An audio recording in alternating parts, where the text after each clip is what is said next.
My name is Presley. And it is I, the Bog Mummy. Ew. This is the height of horror. I'm throwing my co-hosts off with me just throwing a random, it keeps things fresh type of intro.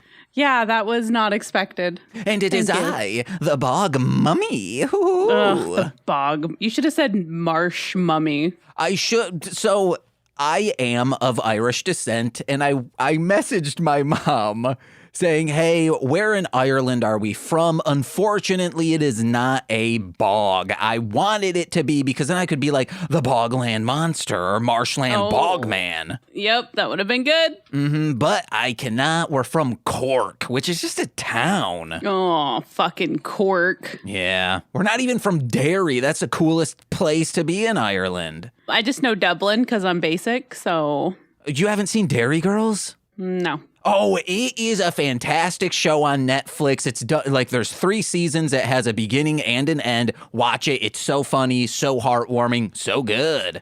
Cool. All right. Check it out.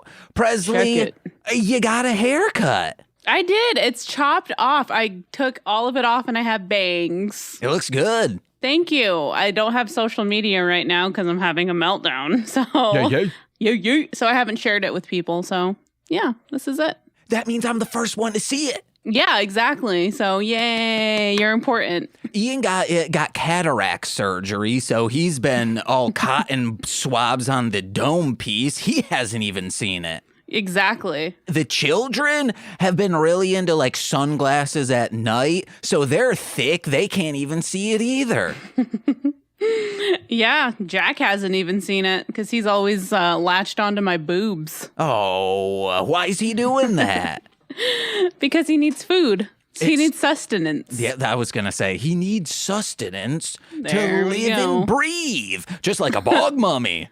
Oh. Presley, my last note for this movie, we'll get into it, The Eternal from 1998, of course, was simply, what does this mean? And we could spend 50 minutes trying to decipher, especially the ending of this movie. None of it made sense. I think if you have read reviews on Letterboxd, you'd be like, oh yeah, from what these people are telling me, that seems about right. But if I hadn't, I'd be like, what is this mind trip?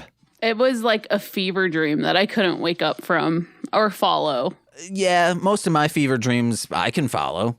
Not me. I'm always into it. I am pulling up my letterbox, speaking of, because it's the fortnight of horror, baby.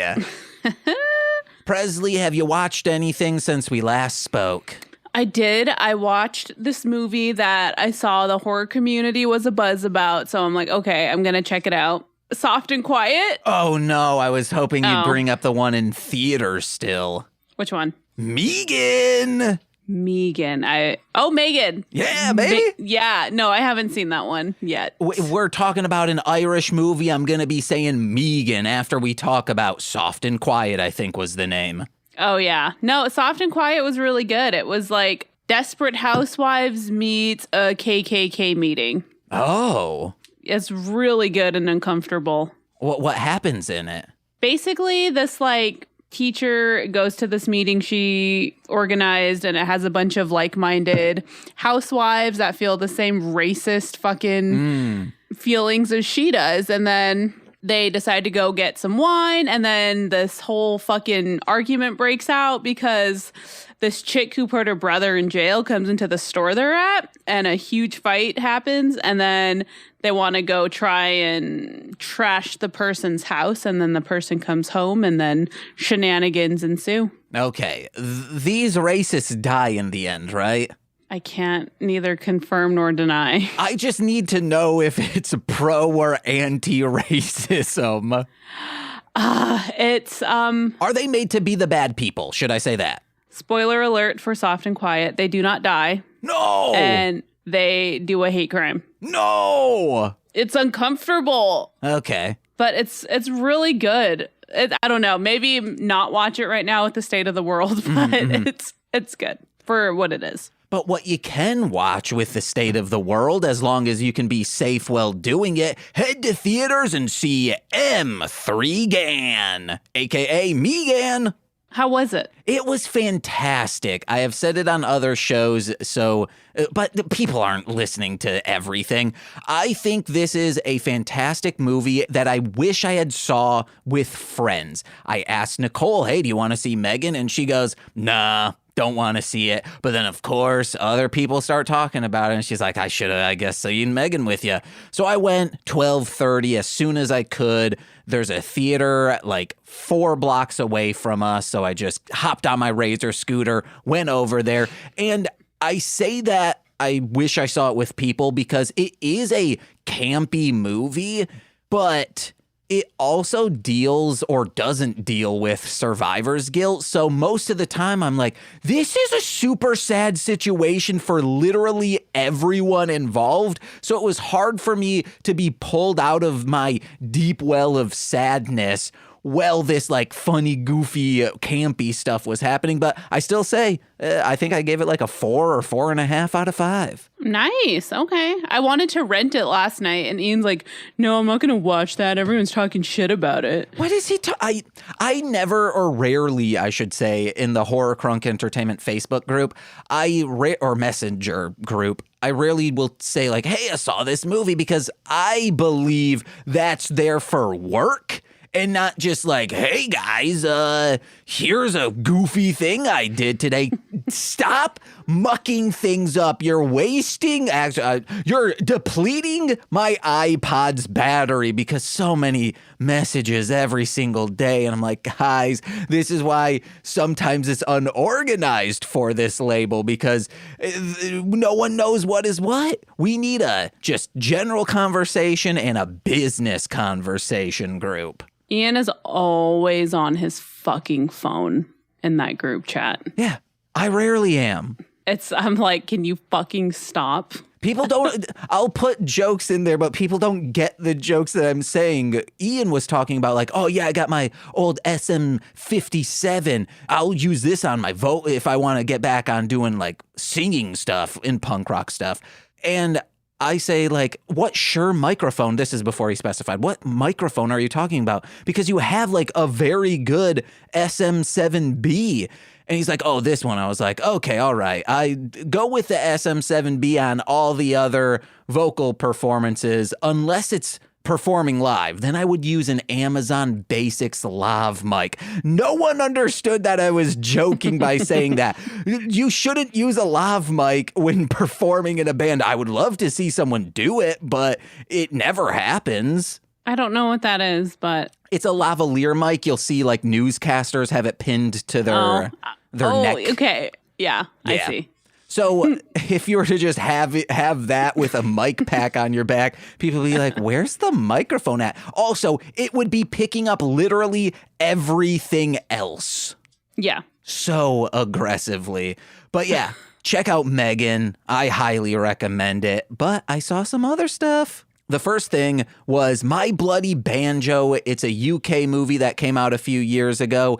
It has very good stuff in it, but then it also it doesn't deliver on the things that it should be delivering on. And then I saw for the first time My Bloody Valentine, the original. Oh, isn't that one good? It's so good. I loved it. This is it's a comedy, but goddamn is it horrific. The Hottie and the Nottie. Starring Paris Hilton and Christine Lakin, which they had to go through. She plays Al in Step by Step. They had to go through so many steps to make this woman, in quotes, naughty, which they could have just done a couple things. But they clearly put on a wig so it looked like she was balding. They gave her just horrific teeth, acne, a unibrow, of course, because it's the mid-2000s. How do we make anyone ugly? Give them a unibrow. Moles on her face. It was very enjoyable to watch while high, but I don't recommend anyone see it sober. I love Paris Hilton, though, so I might actually watch that. Hey, get stoned, check it out. And then the final movie, which I also watched yesterday along with Hottie and the Nottie, was Body Melt. Have you ever seen this?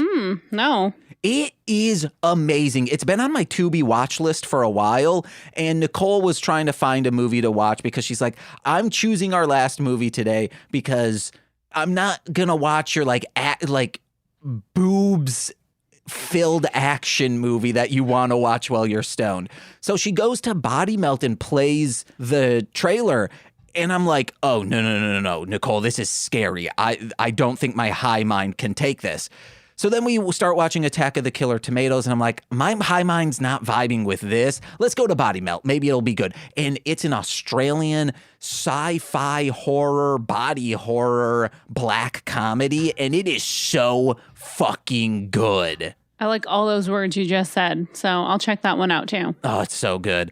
And that's it. Those were the horror movies that I watched since we last spoke. How is Hottie and the Nottie a horror movie? Oh, it's horrific. Like there's a lot of gross out and horrifying when it comes to like social issues where it's like, oh, like awkward. Yeah, and it's like, oh, this woman can never be, no one's going to love her unless cosmetically she's pretty. Gotcha. But there's some good jokes in there. A couple intended ones and a couple non-intended. It's a romance comedy, and it got 6% on Rotten Tomatoes. Holy fuck, that unibrow is wild. I hate this. What the fuck? Yeah, it's also gross. Just be forewarned, don't eat while watching this movie. Severely ugly friend. That's so mean. There's a bit where this dude is explaining female friends are proportionately hot, meaning if someone is super hot in the friendship, the other one has to be super ugly. And they go based off from that. And during the movie, I looked at Nicole, I said, man, I must be fucking ugly then. And then Nicole's like, I'm the ugly one in this friendship. I said, no. You guys are literally like married though. Yeah, so we're still friends. Well, yeah, but you're above friendship. We're best friendships. Then I wonder who's the ugly one with me and Ian. Oh, I don't want to think about that. All I know is that Nicole and I, per the Mostly Speaking Sentai description, it's Nicole and James, best friends who kiss. That's how I describe ourselves. Before anyone listens, they'll be like, best friends who kiss. But that's a perfect description of the podcast, is this weird language we use. That makes sense. I want to do a fun thing like, okay, me and Ian are best friends who had a baby together. Yeah. That's not as fun. I'll think of something. No, I think that works. It's not quite there yet. I got to critique it. Because then you can update Parents Under the Stairs with that description. Exactly. Listeners, let us know. Height of Horror at Twitter or on Twitter. Give us an alt for that joke. Yeah, help me out. I'm not clever this week. But speaking of things that are so clever, today's movie, The Eternal from 1998. That was something. All right, The Eternal, not to be confused with Marvel's possessive The Eternals, plural. This is the supernatural horror movie released direct-to-video on September 18th, 1998. Written and directed by Michael R. Moretta, budget of $4 million. This, Presley, is yet another Trimark picture, so many of them that we are doing in 1998. This is set in Ireland, yet only about a week's worth of footage was shot on the Emerald Island. I meant to say Isle. Why'd I write that in my notes? Well, the bulk of it was shot in Yonkers, New York. I wonder if that week overseas was a single week Christopher Walken was on set. Probably. Prior to hiring Michael A., is what I'll call him for now on, Trimark paid a substantial amount of money to secure the rights to Bram Stoker's, but he's stroking his own ego. Freaking wrote Dracula. The book that they secured the rights to was The Jewel of Seven Stars, without realizing the novel was in the public domain, so they didn't need to do that. Michael A. was inspired to do a film about an Irish bog mummy after being given source material of Bram Stoker, who himself was Irish. Trimark originally announced the project to the press as Michael A.'s The Mummy, but not wanting his film to appear as a cheap cash into Universal's upcoming reboot, The Mummy, Michael A. convinced them to use the working title of Trance. And this was nominated for Fangoria's Chainsaw Awards in 2000 for Best Limited Release / Direct-to-Video Film. I was wondering. I was watching it and I'm like, was this released in a theater? Because, yeah, okay. But for the budget at the time, $4 million for a direct-to-video release is insane. Yeah. Well, it has the Walken in it. That's about 1.5 right there. Mm-hmm. A couple reviews. 4-star review by Pops Baron says, the fuck, or TFW, the fuck, wait, that feeling when, sorry, a witch's curse is the only thing strong enough to battle alcoholism. Hashtag relatable. Same. 3.5 from Jessica saying, his wife is literally on fire and he just calls her groovy. 3 out of 5 from Mandy says, the Gumby kid isn't worth the hassle. And finally, 3 stars from Evan Purcell saying, look at that trashy poster. I mean, look at it. Does this look like a weird indie, almost art house drama about alcoholism personified as a bog mummy? And no, that poster does not make you think that this is going to be a borderline art house movie about battling alcoholism. That's what I felt. I felt that way too. I'm like, cool, alcoholism. Yeah, I realized after seeing, because I didn't know anything about this movie going into it, I'm like, oh, should I warn Presley? Because I don't know how you feel about alcoholism. Like when I see like Salt Lake City Punk, I can't watch that ending. No, thank you. I've dealt with things like that. Why? What happens in the end of that? Spoilers for Salt Lake City Punk, SLC Punk. Someone who's very straight edge took some medication to battle a headache after drinking a lot and then just didn't wake up. And his friend's like crying and is like, you are supposed to die. It's very hard for me to even think about this because I watched that, loved the movie. Then a bunch of my friends had to go die in a drunk driving accident. And then Presley's face right now is like, why did you describe it like that? Because I'm a best friend who kisses. And it's very hard to watch that. And now 2 of my friends have overdosed fatally. So it's even harder to watch those kinds of movies. Oh, yeah, no, I don't know. I have a very weird relationship with like alcoholism and movies and stuff because it hits me differently. You know, I'm a person that when they're in something, I need to explore every single depth of it, you know? So I am a recovering alcoholic. So I tend to gravitate movies and TV shows and books and stuff that have to deal with that kind of thing because it affects my life still. Like, you know, I have relatives and friends that like drink themselves to death still. So yeah. It's I need to relate to it in every aspect of the way. I don't know. Maybe that's like weird of me. I feel like I'm like a glutton for punishment in that sense. What are some good movies that tackle it very well that you've seen, and what are some movies that terribly tackle it? The Shining, good or bad? That's a masterpiece. I would say that's really good. And specifically on handling the alcoholism, because we're divided here. I think The Shining sucks dogs for quarters. Oh, how dare you? Well, I don't know. I think it's good, but I don't really watch it for that aspect. You know what I mean? Bad Santa, good or bad at its alcoholism? Realistic. Okay, all right. You famously have dressed up as Santa Claus at a mall in order to bank rob, maybe? Oh, yeah. I think that's the plot of that. Oh, fuck. I'm trying to think of more movies. Presley, let's get that microphone back in front of your face. Oh, I'm sorry. I'm like, well, see, now I'm bummed out, so I'm sinking into my chair. Okay, this was one of the questions that I had later on. What is the best destination to go sober in, to like really clean up, would you say? Rehab?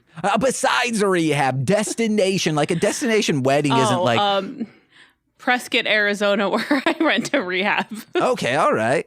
No, I don't know. Probably not Ireland because they're known for their beer and whiskey. Yeah, I'd say go for it. I actually don't go back to places you dealt with trauma in. If you're not good with your family, don't go back to your family to clean up. But if you're good with your family, please do that.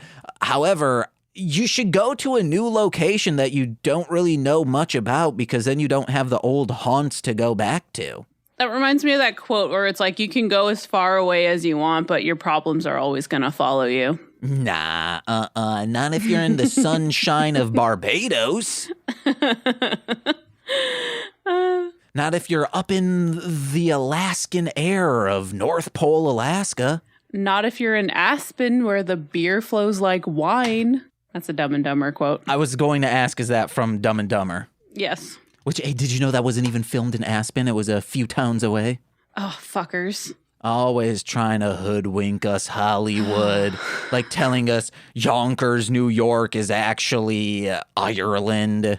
Why? Was the set there? I'm so confused. My guess is yes. So all the stuff that we see in New York, that's probably filmed in New York. And my guess is the house, the interior of the house might have been a set, wasn't actually filmed in Ireland. The only stuff that probably was the pub scene, and then all of the outdoor scenes were there. Yeah, okay. That makes sense.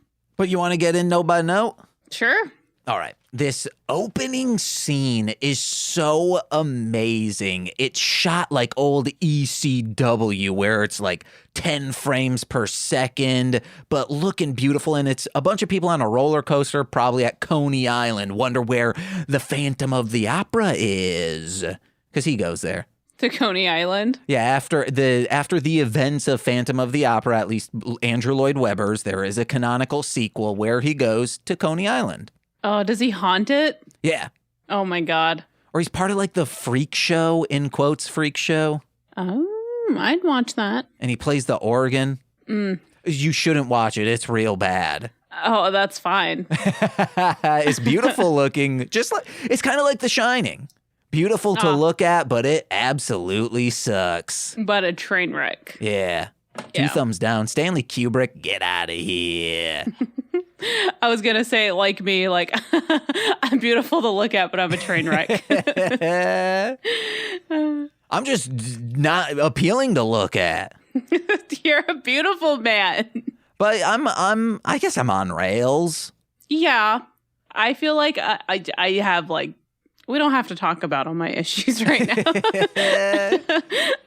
I'm an on-rails shooter, but not one of the cool ones. I'm not House of the Dead. I'm Typing of the Dead. I'm like a subway train. How so? I don't know. Like Amtrak seems better, so I'm subway. Okay. And no one likes New York subways. Okay, I don't know. So the better thing, at least if we're being self-deprecating, I do not think of this of you. I would have said, like, I'm delegated underground and people don't really like me. Yeah, there. There we go. That's my music. Yep. Oh, I love your music, though. Delegated underground, but most people don't like me. Fuckers. Trains. Where did this come from? I don't know. I don't know either. How did we get here? Oh, beautiful to look at, like Love Never Dies. That's the sequel. Okay. There we go. So, I have never in at least a very long time have not heard a song in a movie and was like, I need to know what this is. Over the opening credits, the song Rockets by Cat Power is playing. And I listened to that. I'm like, whoa, this is what I want my next album to sound like. Fingers crossed I can make that done. To have it sound like just a singer-songwriter truly in their room making an album. There's no huge production value. It just sounds like this is my diary. Yeah. this starts out with clearly these two are drunk. They're on, it looks almost like Carnival of Souls, expecting a creepy clown to come out and be like, hey, where's your child at? Ugh. And then he says, I'm also a principal in Max Keeble. So they go home and she falls down from the stairs, but like is on the railing. And then all of a sudden the ground is not on the railing. So the sound, she cracks her skull on this marble floor. And this man, her husband, says, man, the sound of your head smacking down got me so sober I could pass the SATs. That's insensitive to say. Yeah, I didn't like him very much at all. Oh, and me either. No. That's what I think. You go into the SATs, everyone's tired, groggy, nervous. You just need a woman stumble bumming around and just have her, should be a stunt performer, but then make it sound like her head's just smashing onto the ground. People will be like, oh my God, I'm ready to ace these standardized tests. Did you take your SAT? I took one of them, SAT or ACT. I don't remember which one. I did fine, I think. I think I took an ACT. I don't even know if we had SATs on the res. I think you had to go to a different town to do them. Mm-hmm. When I was in middle school and the standardized tests would come to us, I would just fill in B for everyone because I'm like, this does nothing for my grade and my standings at school, so I do not give a shit. And then on the essay portions, I would just like write a quick story unrelated to the prompt and turn it in. I fuck with that. Also for math, on math quizzes, if they ever gave, or tests, if there was ever a writing prompt, because they're like, well, you really need to incorporate writing into all subjects, I just wouldn't do it. And the teacher would always come up to me and be like, just at least answer the math problem in a full sentence. I'm like, okay, here you go. I would always test above average on those tests. And one time I was just like really pissed off in a bad mood. And this was like 4th or 5th grade. So I just clicked random answers throughout the whole thing. And I obviously like did really awful. And all my teachers were like, you're in the different reading group this time. And I was like with the dumb kids. And I was like, what have I done? Just because you were randomly doing shit? Yeah, because I was in a bad mood and I failed my test on purpose because I didn't want to do it. Boo. Yeah, but it was then I realized I need to get my shit together. Mm-hmm. Just with I think it was ACT. That's the only thing I really cared about because I knew going into community college, I'd be able to skip over a lot of like the really basic stuff if my scores were high enough, which I luckily was able to. And look at us now. Yeah, I'm hemorrhaging money, just trying to stay afloat. I will never afford a home. It's crazy how anyone our age is able to buy. I think it's just hubris of people saying like, well, this is what I gotta do. Mm-hmm. I truly don't think anyone is really able to comfortably afford it. They just do it because that's what they're being told to do. Yeah, that makes sense. There was a time where I could have technically, because I guess I'm talking out of my ass. There was a time when I could have just bought a house. Yeah. Either a very shitty house, depending on where it is, or a very, very, very nice house in the middle of literally nowhere. Mm-hmm. I feel that. But I was like, nah, man, I want to try this producing full time. Fingers crossed this pays off. Will this gambling on myself pay dividends, or will I have to see the loan sharks? And they're going to break your legs. Mm-hmm. I am my own loan shark. I'll say, hey, you want to know what? You don't really owe us any money, but we're still going to shoot you in the head. We're going to throw you down these flight of stairs. You're going to sleep with the fishes. Man, imagine going onto a boat and being like, I'm going to kill myself. And then like mixing up concrete in a bucket, putting your own shoes in them, waiting the 3 hours it would take in this humid climate to dry, then lifting it over the edge and saying, see you later, guys. I was going to try and make an Aaron Williams joke in there too, but... Who's Aaron Williams? Concrete. Oh, okay. I rarely see his name just like normal. I don't know how I know that, but it just popped in my head when you said concrete. That's our friend Concrete. He's a rapper. Check out his stuff. Con-Crete. Horcrunk. Holla. Where's the best destination to dry out? We already got that. I guess I should have asked initial thoughts on this movie. It gave me vibes of a Carnival of Souls, like the cheapiness. Not that, I will never make a movie like this, but it just wasn't great vibes. And like I said, it was like a fever dream. It wasn't my fave, but there were some parts that I did like. Okay. They're in Ireland to dry out because this woman is told to stop drinking. I don't know exactly what is going on with her health-wise, but they say, hey, if the drinking continues, she's going to die. And when they're in Ireland, because that's where she's from, this man pulls out maps and he's like, oh yeah, just look at the map. What's going on? And my elders, parents above me, that age of people, have started romanticizing back in the day using maps. And I'm like, no, if I made you guys use a map today, you would fucking hate it. Opposed to just taking out your phone and saying like, Google, show me restaurants in the area. Okay, we're going to this place. Yeah, they even get it down to the turns. Like 5 feet and then you turn. I can't fucking read a map. Yeah, no thank you. Or having to go to AAA to have them tailor-make maps for you to go to this destination. I had to print out a map once because my phone shitted out on itself and the Apple store was like 45 minutes away. I felt like Indiana Jones. I do not have a smartphone, so I do have to screenshot all my map directions. That sucks. I mean, I enjoy it. I'm not always tethered to my phone looking at it. You're better than me. I'm better than everyone. Yeah, listener, you hear that? You fucking suck. Give us Put your fucking phone down. Give us a 5. Oh, wait. Actually, pick it up right now and give us a 5-star iTunes review.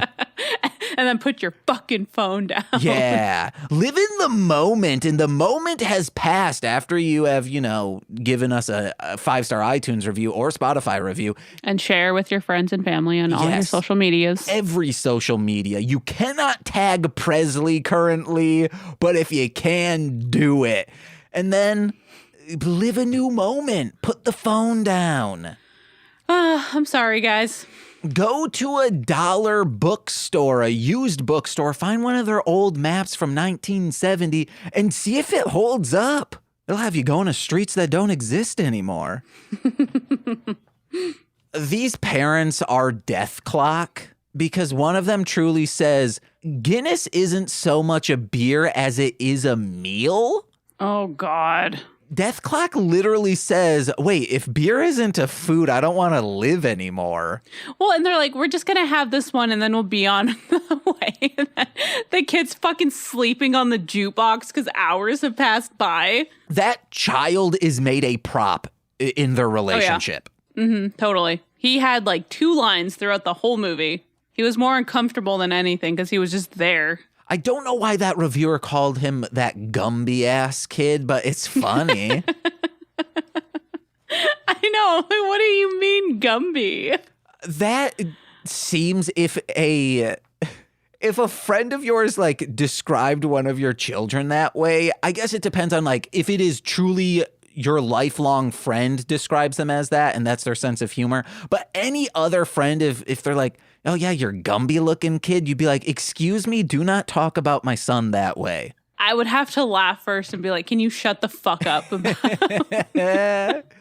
my little Gumby ass kid? My 2 friends, Tyler and Tyler, one of them has children, the other famously does not. He once said we'll say Tyler Wright, Tyler Bergquist. Tyler Bergquist said to Tyler Wright about one of his sons, yeah, who's that? Which one of your sons? And he's like, which one are you talking about? And he's like, oh, the Ninja Turtle looking one.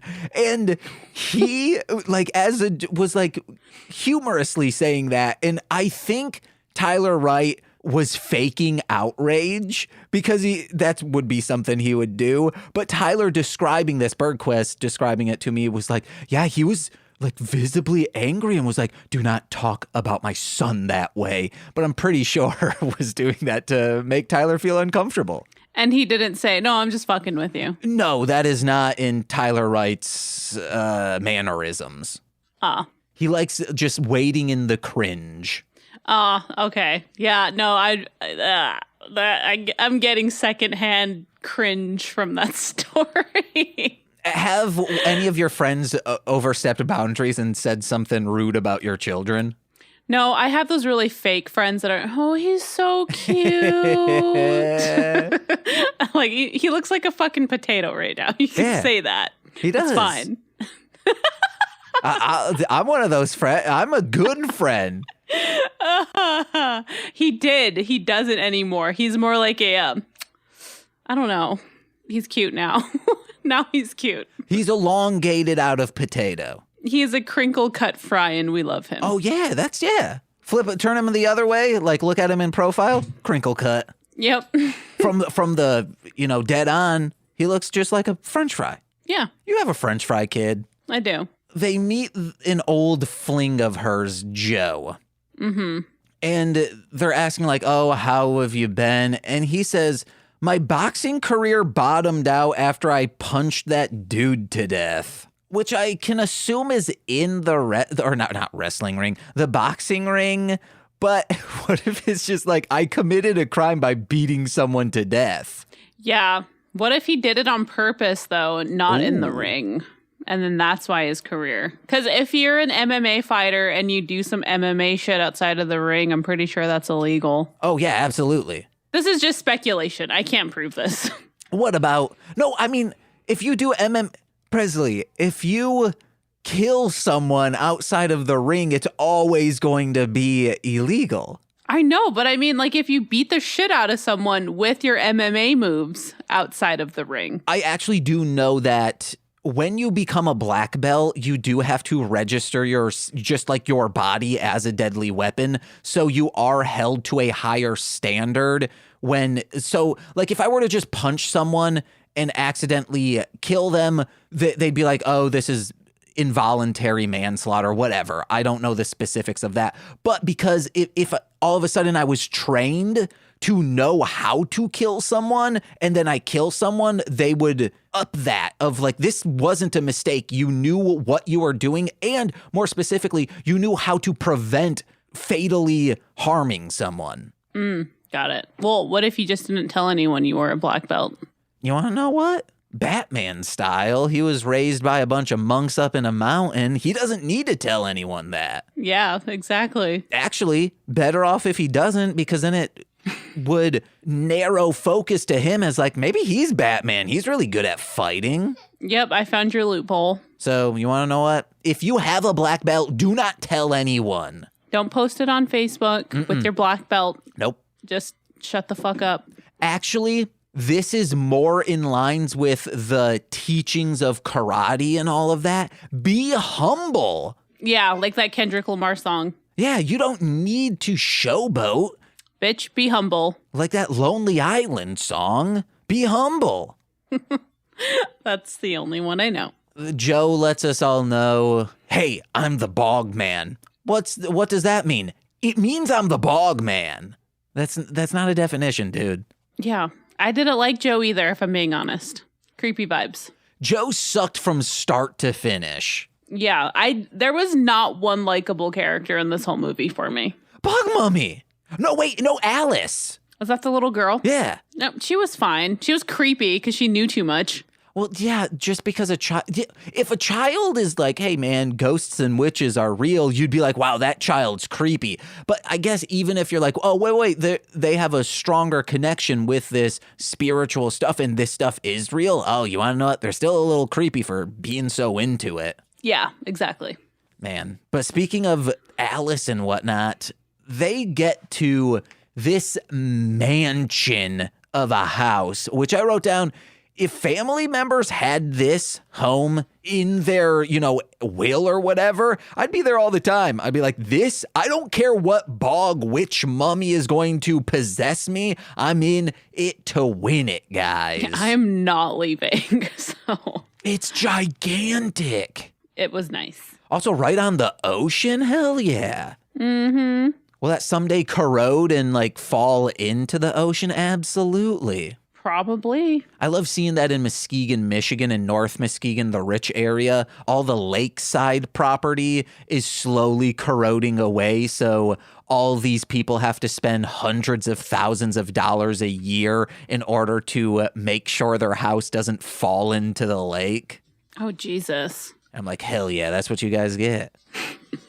The rich people in Muskegon are what truly make Muskegon suck. So no, thank you. Are they the nose in their air type of rich? Yeah. Oh, yes.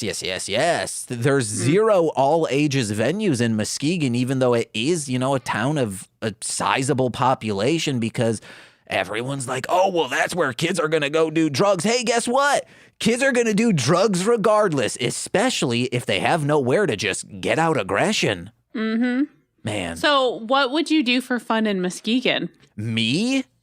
In general, yeah. In general, this is what I would do. I would get home, eat a sandwich with some Cheez-Its. Then I'd make a beat, get depressed, go to the playground that was like you had to cross a highway, and then I would swing for, I don't know, 2-3 hours. And then I would go back home, make some more beats, well on aim, and masturbate. And then everyone else would go to this 2-track area called Sweeter Road, and they would get blackout drunk, and then, sometimes drink and drive and shatter friend groups because multiples would die. Oh. And they would start smoking weed, then the town would go dry, then they're boozing it up. Yeah, that's generally but hey, go to the lake. It's beautiful. Oh, wow. I've been to the lake every single day this summer. That sucks. How do I make this different? I don't know. Get drunk or stoned while at the lake. Oh, there is one good thing in Muskegon, which we technically have a nationally ranked amusement park. Oh, there you go. But we're right on Lake Michigan, so you can only use it from late April to late September. Then it gets cold as balls. And then they just shut down. It also has a water park, 2 parks for the price of one, Michigan's Adventure. Bring a can of Dr. Pepper, get $4 off your admission. Oh my God. I feel like we grew up in the same town, just hundreds of miles away from each other. Yeah, probably. Did you have an amusement park? No. Oh, okay. We didn't have shit. Oh, you're commenting on besides the amusement park, we lived the same life. Yeah, exactly. All right. You were running and I was swinging. Yeah, we had a lake, but it was an hour away, so you had to get all your friends and you all had to pitch in like $5 for gas. Mm-hmm. Probably starve and swim all day. Our version of that was an IMAX theater. We would all pool together and go see IMAX. Oh, see, that's fun too. Yeah. In Grand Rapids, Michigan. They have 0 parks for 0 fun. But they have an IMAX. Oh, yeah, have an IMAX. Cool. And they have a zoo, I guess. That's a park for animals. I'm kidding. That's a prison. I was going to say it's a sad place for animals. No, man. Binder Park Zoo was awesome for animals. All of them had sunglasses on, spray painted in different colors. I'm pretty sure they were enjoying it. They got to free roam and kill the park goers. I'm lucky I made it out alive. I've never been to a zoo. Really? Yeah. You don't need to. I want to, but now I'd feel like a bad person because they're captive. The zoo here in Chicago, the Lincoln Park Zoo, maybe? Yes. That has... Chester Bennington? Yes, it does. It has every Christmas time... It will have zoo lights, and they just deck the entire zoo out in Christmas lights, and it's really cool. Zoo lights, like, are they animal shaped? Yeah, most of them are animal shaped. That's fucking rad. Okay. I fuck with that. They have a Loch Ness monster coming out of the little lake in the middle. Cute. Okay. I fuck with that. It's really fun. But Muskegon, truly not much going on there to have fun. It's just hanging out in basements, and that's it. Mm-hmm. Can relate. Camping, that sucks. no really tours come. Comedy has started going there. There's a bowling alley. Oh, bowling were the headquarters of Brunswick for a long time. I mean, still technically, but their factory was there. And in the mid 2000s, a huge to-do in the area because Brunswick was saying, hey, we're outsourcing our manufacturing to Mexico, and it just ravaged our area because that canceled maybe like 130 jobs plus. Oh, damn. So maybe even more. And then that also would affect, people delivering lunch in the area. It really hit, especially the downtown area after losing the mall downtown. It sucked for a while. Was it a strip mall or a regular mall? A regular mall. Okay. I fuck with that. I'm sorry. We keep getting off topic. Yeah, let's get back on topic to this beautiful movie. I wouldn't call it that. They get there and they say nothing beats copious jet lag and a hangover than cringy maniac dancing with the family. Because this dude's like, oh man, your uncle has all the best records. Let's throw this on. And then they just start dancing and they're all sweaty and drunk. Ugh. Do people start conversations, because I don't drink and I don't hang around people who are like staunch drinkers. Do they start, like you walk in and they're like, hey, you want a drink? See, I was wondering that too. When he said that, you guys want some drinks? I'm like, I don't think I've ever been in a situation where someone comes up to me and offers me an alcoholic beverage. Yeah. The only time that happens is at the cabin. Nicole's parents have a small cabin and they just throw parties there during the summer. And they'll be like, hey, you guys, it's not really, do you guys want a drink? It's, hey, remember, there's drinks over here. Feel free to get shit-faced. Yeah, I've been in that situation. Like, our fridge is full of beer. Help yourself. God, want to hear the most cringy thing that it's probably not the worst, but I can't stop thinking about it. A Halloween, like 7 or 8 years ago, I went to this Halloween party and I was just putting beers in my purse and I'm pretty sure people saw me. But I was shit-faced and I was about to leave. Dude, hell yeah. That's not cringy. That's being thrifty. I hate myself. Did you know the people? Were you like, hey, I'm friends with these individuals? Or were you like, I'm just going to go to this party? It was my stepsister's friend's family's party. Okay. So it was not a great time, and I shouldn't have stolen their beer, but they were, they're in the 1% of America, you know what I'm saying? Like, they were rich as fuck in a gated community. That's fine then. Granted, there were little kids at this party, and we were just handing out candy. It was a weird situation. I would 100% not have gone, but I did, and I stole their beer. Yeah, that's good.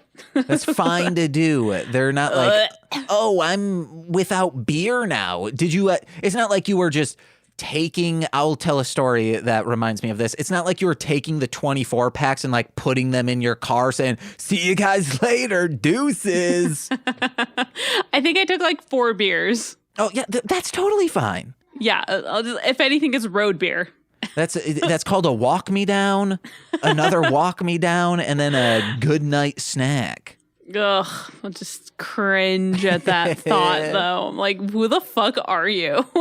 Real quick, when I worked for Dr. Pepper, I was a merchandiser, aka just stocked shelves and made displays at Walmart, Meijer, wherever groceries would be.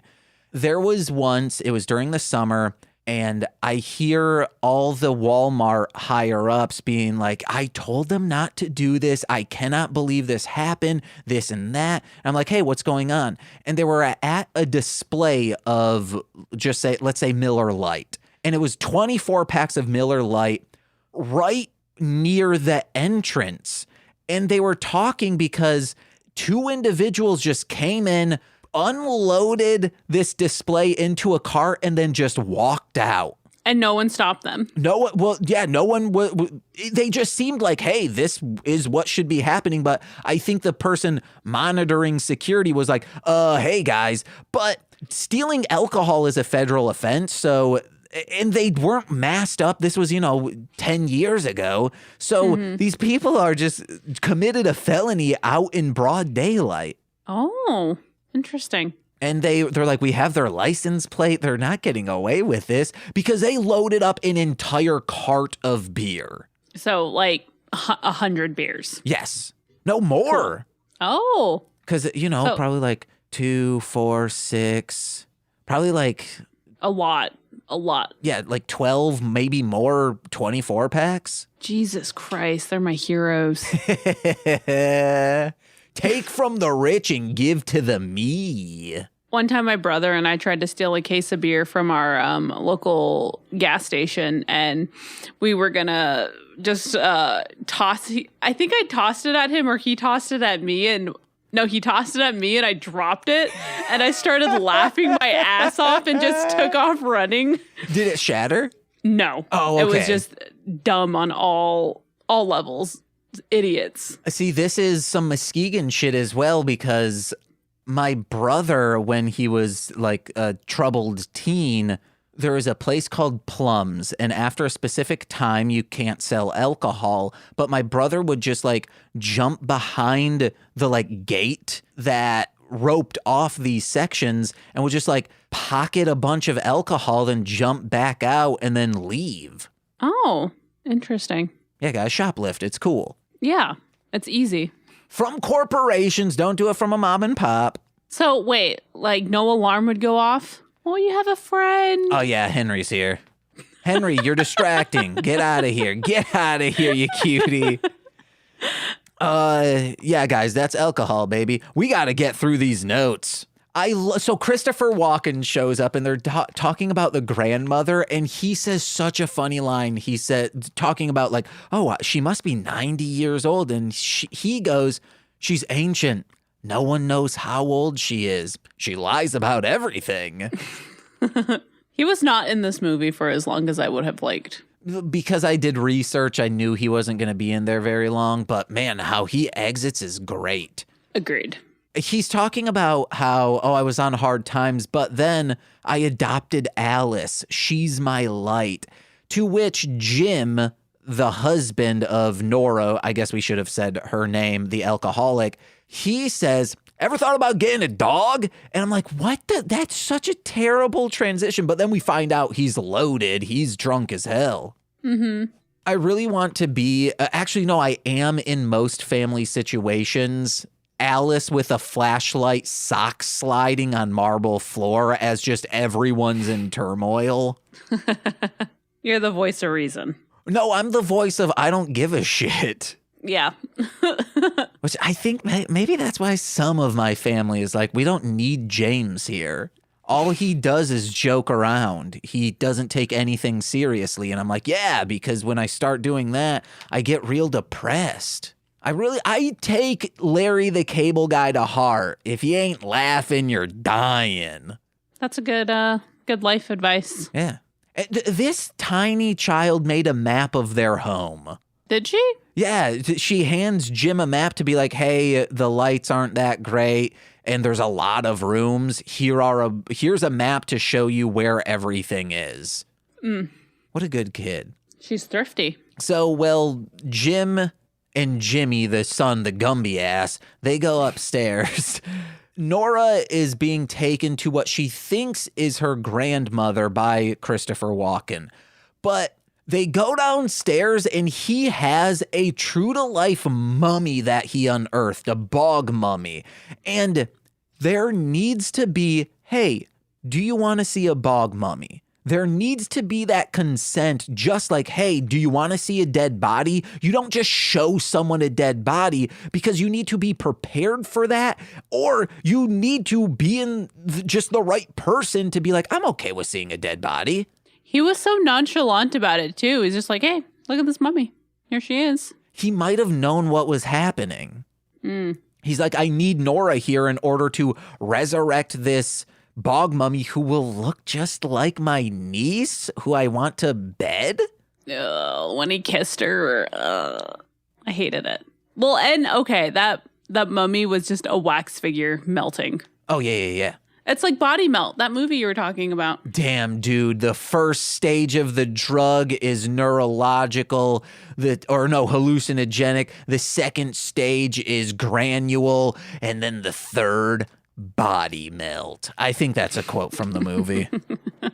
Alice goes, checks on the grandmother and says, "Do you want a cigarette?" And the grandmother replies, "Of course."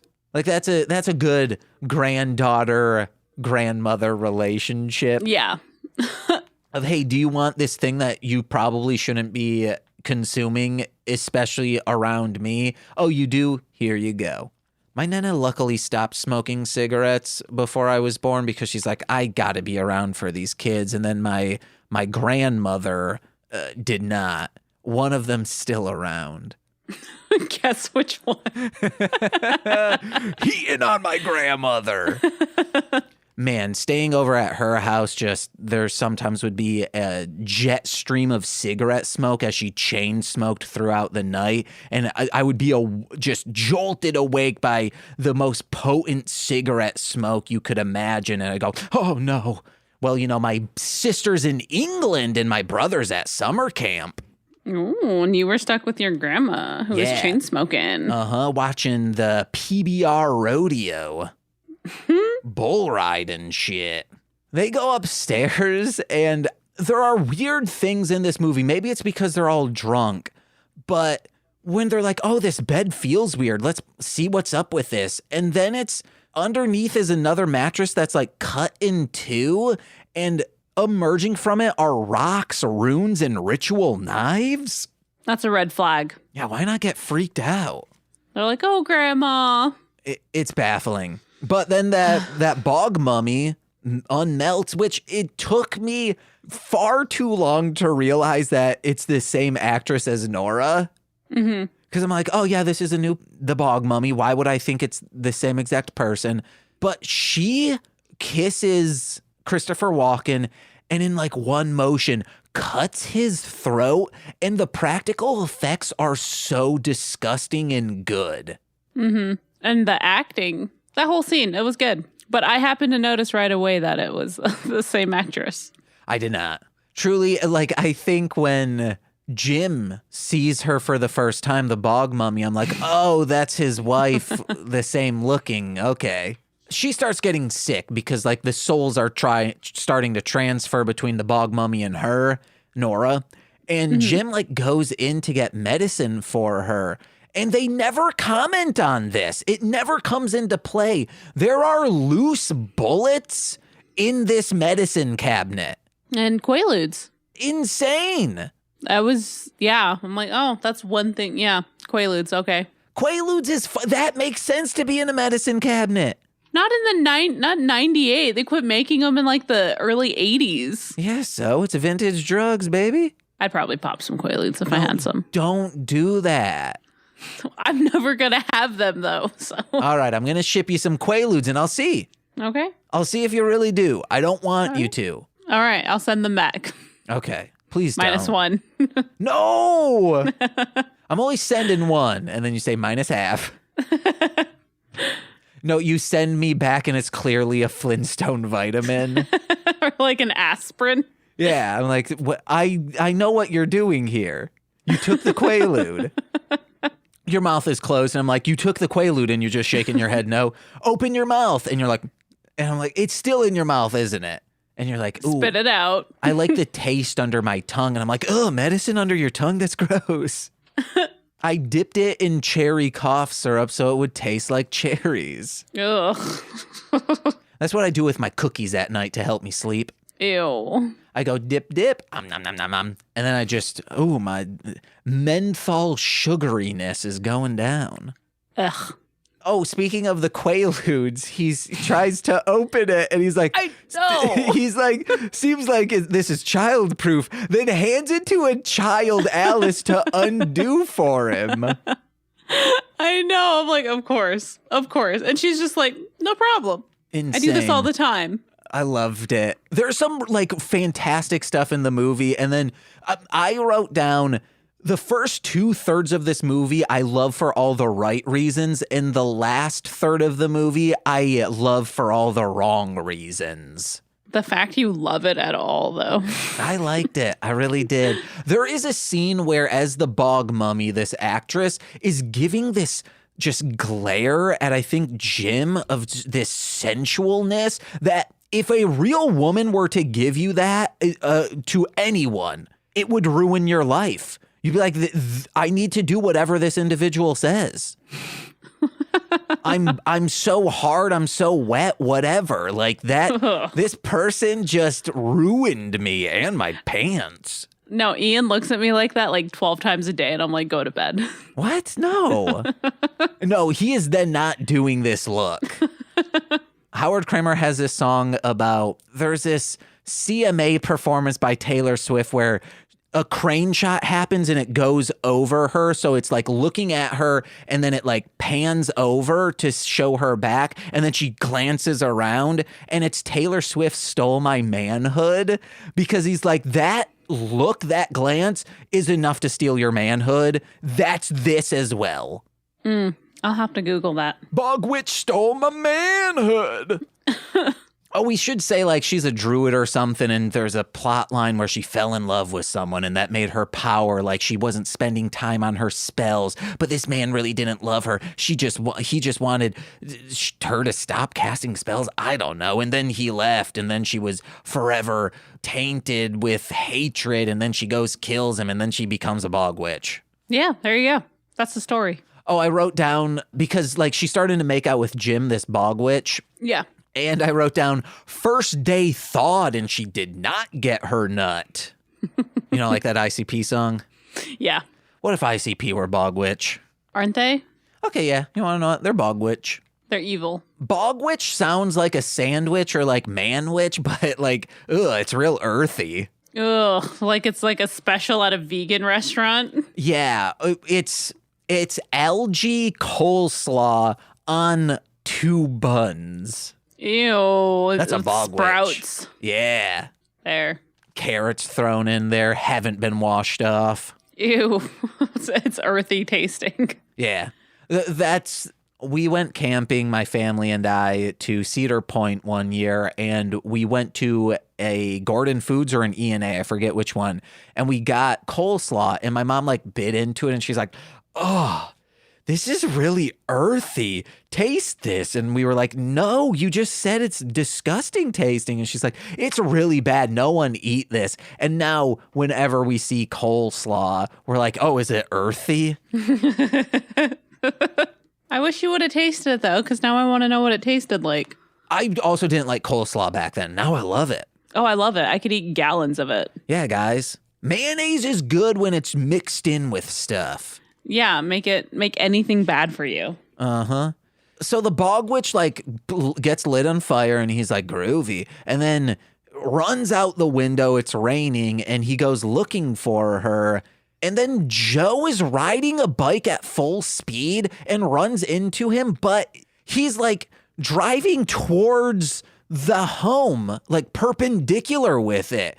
Why was he going so fast? He would have hit the house anyway. He was probably trying to hit that dude. Oh, he yeah. probably saw him from afar and then fucking fucked his shit up. Because then he punches him immediately after. Yeah, and then goes inside and makes himself at home, this fucking monster. Yeah, fuck him.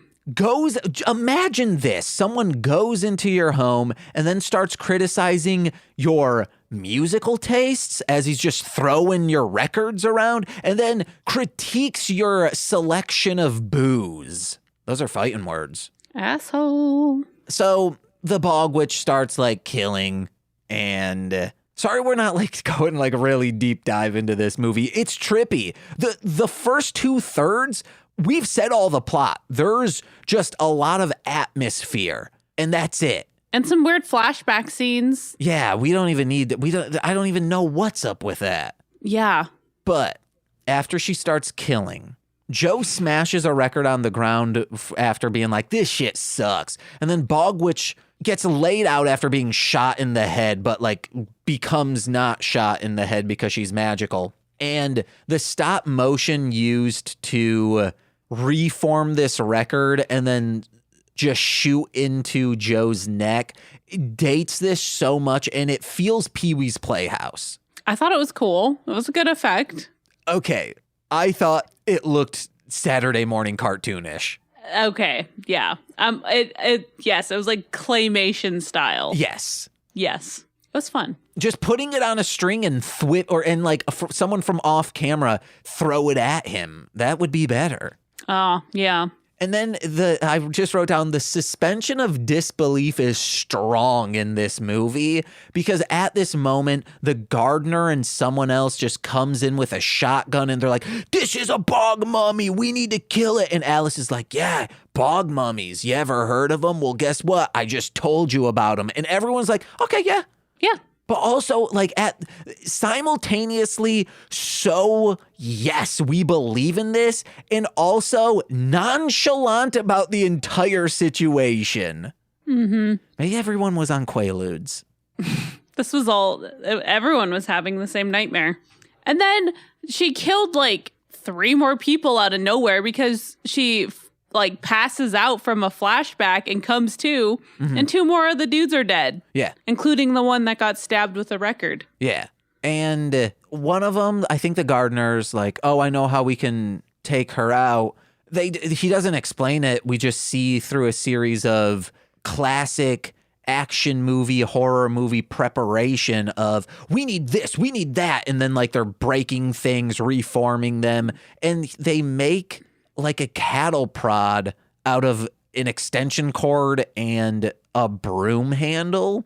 And they say to Alice, hey, when I say go, throw this bucket of water on her.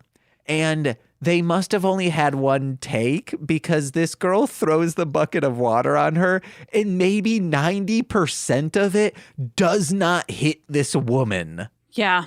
Like the full bucket, just a little bit goes enough for her to be splashed and look in quotes wet. And then they like go, zzz, she lights on fire. She sinks through the floor. That part was really fucking cool. Yeah. And then grabs the son, brings him into the basement. And when the reveal, when it wasn't scary, but it was just very well done. They find this kid in this room full of stuffed animals. And when you can see him sitting down and then they shine light on him, but he's perfectly in the shadows that when light is shown on him, Bog Witch is hugging him. That was good. That was good. I didn't see her at first either, so. At this point is when I wrote down Presley, what's all this mean? And that's really the movie. They end up saying like, oh, you need to be killed in order for the Bog Witch to stop troubling you. That's the only, like, you have to, in order to get through this, you need to kill your old self. And that, I guess, is like, that's truly the allegory for alcoholism, is like, you need to leave your past self behind in order for your new self to emerge. Yeah, I don't know. I really don't. Because she drowns herself after cutting her throat, but then her soul goes into the bog mummy. But then she says like, hey, I feel a weight has been lifted off from me. I'm in this new body. I feel clean for the first time. That like she has detoxed herself by killing herself. It was the little girl's words too, where she's like, the husband looked in her eyes and saw something he's never seen before. And it was like clarity. Yeah. Yeah, clarity. Like, okay. Yeah. I love this movie for what it was. I wish I could say the same, but I recommend this. Get a little stoned and watch the first 2/3. And it is a very good, atmospheric, well shot, beautiful looking movie. And then kind of just seek around the last, 30 minutes. Yeah. Did you notice that the person in the water also turned into the witch from the flashbacks? No. Yeah, the old witch from all the years ago. That's who was sinking in the water. Okay. Damn. So that was fun. It could also be like past traumas that you need to let go of. She also had to go to the States to get an abortion because I believe at the time in Ireland, it was illegal for anyone to have an abortion. Yeah, we probably should have been like, what the fuck does this movie mean? Like, if we were an analyst, like film critique podcast, that's what we would have done. We would have said nothing about the plot and been like, what does this movie mean? I would totally equate it to alcoholism. That's the vibes I got. Totally. That, trauma, etc. Well, and she kept saying, one more drink, one more drink, one more drink. And then I've been there a million times. So, yeah. You just got to quit it. Like me and sugar. That's the only thing I've been addicted to. Yeah.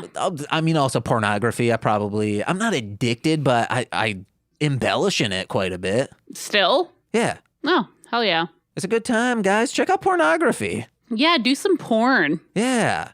I mean, maybe not do, but watch. I highly recommend... Brazzers. Check out Hegre Art's demonstration of the female orgasm. That is the best pornography that you will ever watch. It's just a woman explaining how you as a woman can have an orgasm. And they're like 5 or 6 different ways. So not like Sasha Grey or... No. It's just a white woman with dreads teaching you tantric yoni sex. Oh, okay. So give that a shot, guys. There's no man included in it, just her fingers, and a cucumber. Because she's probably like, I'm not putting plastics inside of me. It's all organic. That's the vibe she gives. That's fair. And that's this movie. What would you rate it? Out of what, 4, 5? Out of 5. 1.75. Okay, you can only do halves. 1.5. Let me see what I gave it at the time of review. No, I'll say a 2. I'll go a solid 2. It's very cozy, guys. This would be a pretty nice fall asleep to one. It would be, actually, now that you say that. Oh, I have not given this a ranking yet. Is Letterboxd an app? It's an app, but you can also use it on the internet, a web browser. Okay. I'd give it a solid 3. Nothing more, nothing less. But I think so. I think we should have 14 episodes per season because our 14th episode should go half of a retrospective. What did we think of the year that we just did? And hey, this is the next year we're doing as well as the movies we're doing in that year. Yeah. Because 1998, I think nothing's gotten below a 3 besides Carnival of Souls. Yeah. Well, besides me now, today, right now. Yeah. But speaking of next movies, you want to see what we're going to do? Yeah. We're getting there. We're making headway. I will say, if it is Phantom of the Opera, we need to do something very nice for Nicole. Because she's been doing a lot of podcasts lately, so she might be like, I don't want to guest on another one, guys. So let's see, though. I'm going, and you tell me when stop. I've got Bucketstein right here. Oh, okay. Stop. Okay. Also, for our listeners, there's like a good, 10 seconds of me shuffling. That's all edited out. So if you're like, wow, Presley's really pulling Triggy soon. No. It's because I edit it for you. Okay. I have one. What's it going to be? Oh my God, what's it going to be? Maybe it's Brian and Chunky. If you go to Quake Collectible right now, there is a chance that you can get from 1998 a 2-scale action figure of the movie I just pulled, the titular character. It is Full Moon Features Shrieker. Oh, shit. Okay. So my guess is this is when they were trying to get in on the slasher craze. They never had people killing people, so they would have to make a monster kill them. So this is probably a of the day kind of slasher movie, just done how Full Moon Feature does it. Hell yeah. Fingers crossed. But hey, that I almost bought it. It's only $15 at Quake Collectible. Nicole said, don't buy that. I'm like, but I want to. So there we have it. Next episode is Shrieker. Presley, you got anything to plug? You can watch old episodes of Parents Under the Stairs. We're still on a hiatus indefinitely for a minute. And Horror Corridor, where my husband does a bunch of cool interviews. Hell yeah. I'm going to be on that soon sometime. Yeah. And hey, Ian, I think's on this week's episode of Mostly Babylon Bible Man. Tomorrow. Well, I mean, we're recording tomorrow, but yeah, it'll be out in a few days. But for me, hey, listen to Mostly Speaking Sentai wherever podcasts are found. Formulaic. We just released our Blues Clues episode. We wrote a pretty good, but then a pretty wild episode of Blues Clues. I'll bleep this out. Blue is trying to like, hey, this is my perfect day of relaxation. So she winds down with a VHS copy of Cannibal Holocaust. I just threw that out as a random movie. You guys can listen to it. No, Oh, wait, no, that's not until next week. So yeah, guys, you got to wait for next week. Listen to Formulaic. It's really good. It's us writing a script within an hour of a formulaic show. But listen to my music under Marshland Monster. New album coming out next Friday, February 10th. Check that out. And head over to patreon.com/MLM pod, where for $5 a month, you get exclusive content every single Friday. Oh, baby, it's real good. This freaking week, you can listen to us discuss the sequel to Phantom of the Opera, Andrew Lloyd Webber's Love Never Dies, because that's what we're doing to get into that love language of Valentine's. And then next month, all we're doing on the Patreon is 5 trauma movies. So get on there, patreon.com/MLM pod. I picked the fun ones. Presley, don't worry. They're all good. Nicole picked one as well. Oh, good. But if you're a $10 patron, you get monthly exclusive content, like straight to Patreon. We just did, I think, maybe releasing the same day this releases, Shark Side of the Moon, the Tubi TV original. I'm very excited to watch that.